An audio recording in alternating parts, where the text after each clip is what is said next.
5-6 మంది 10 దాకా ఇల్లు కంప్లీట్ వస్తూ ఉన్నాయి. మా దృష్టికి కూడా చాలా మంది ఫోన్లు చేయడం జరిగింది.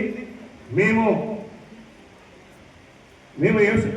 మా వ్యవసాయ శాఖ మంత్రి గారి మరి రెవెన్యూ శాఖ మంత్రికి దృష్టి తీసుకెళ్లి పొంగులేటి శ్రీనివాసరెడ్డి దగ్గర మొన్న కలవడం జరిగింది. ఈ ఇళ్ళ విషయంలో చాలా మనం ఫస్ట్ చెప్పినట్టు కట్టడం గారు కట్టుకున్న తర్వాత బేస్మెంట్ వేసిన తర్వాత వాళ్ళ బిల్లు రావడం లేదని చెప్పడం జరిగింది.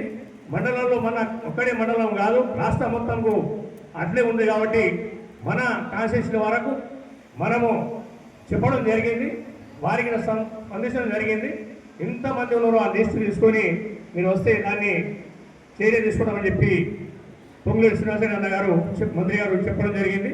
మనం ఆ లిస్ట్ కూడా మాకు ఇస్తే ఆ విషయంలో కూడా మేము దృష్టి తీసుకుంటామని కూడా ఈ సందర్భంగా తెలియజేస్తూ, మరి ఇల్లు లేని వారికి ఇల్లు ఇచ్చాం. మరి ఇప్పుడు ఇల్లు లేదు, ఫ్లాట్ లేదు. మళ్ళీ మన గ్రామంలో అలాంటి గిట్ట ఉంటే మరి గ్రామ నూతనంగా ఇచ్చిన సర్పంచులు, మా ఇంద్రమ కమిటీ అధ్యక్షులు కూడా ఉంటారు.